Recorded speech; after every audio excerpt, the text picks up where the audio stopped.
हैकरों की सेना ने युद्ध का एक नया ही मोर्चा खोल दिया है। रूसी हमलों के खिलाफ यूक्रेन साइबर स्पेस में भी लड़ रहा है।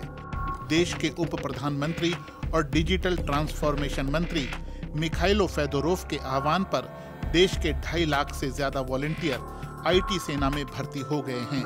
उनका लक्ष्य है रूस पर साइबर हमला करना। इस सेना के सदस्य एक तरह से देशभक्त एक्टिविस्ट हैं और जो हमले ये कर रहे हैं वे बाधा खड़ी करते हैं या सामने वाले को शर्मसार भी करते हैं। सरकारी वेबसाइटों को ऑफलाइन कर देते हैं, लेकिन ये साइबर युद्ध जैसा मामला नहीं है। मैं कहूँगी ये एक तरह से शर्मिंदगी या उलझन खड़ी कर देने जैसा है।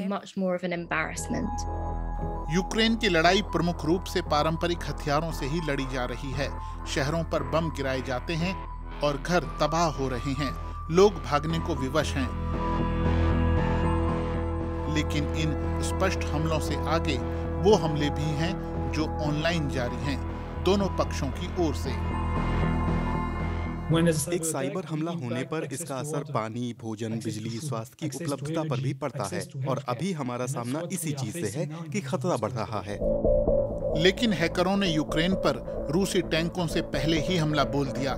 सरकारी कामकाज और बैंकिंग वेबसाइटें ऑफलाइन हो गईं और वायरस से संक्रमित कंप्यूटरों पर मौजूद तमाम डाटा उड़ गया। 2014 में यूक्रेन के राष्ट्रपति चुनावों के दौरान एक बड़ा साइबर हमला हुआ था। अगले 2 साल में हैकरों ने पावर ग्रिड के हिस्सों को उड़ा दिया। 2017 में नोटपेटिया वायरस ने हार्ड ड्राइवों और सर्वरों को जाम कर डाला।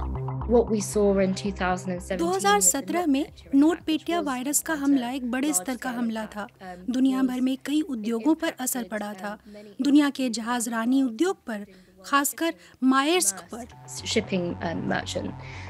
तो मुझे लगता है कि कई उद्योगों पर उसका असर पड़ा था और दुनिया को करीब $10 अरब की चपत लगी थी। बड़े स्तर का प्रभाव था ये पूरी दुनिया में। संदिग्ध रूसी साइबर हमलों का सिलसिला आज भी जारी है। स्पाईवेयर से लेकर डाटा फिशिंग और बुनियादी ढांचे पर डिजिटल हमलों तक। ऊर्जा संयंत्र भी हमलों की जद में हैं। सेना का संचार तंत्र भी निशाने पर है।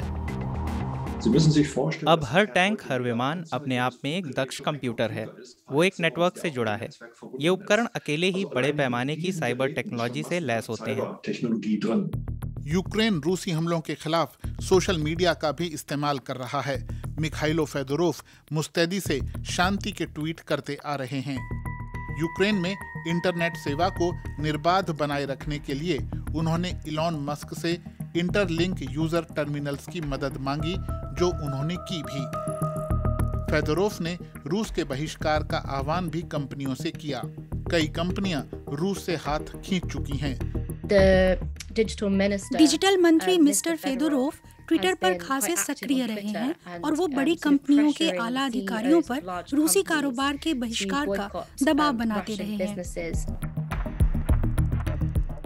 कंप्यूटर वायरसों की तुलना में बम ज्यादा स्पष्ट नुकसान पहुंचाते हैं, लेकिन युद्ध पारंपरिक हो या साइबर, दोनों के नतीजे विनाशकारी होते हैं।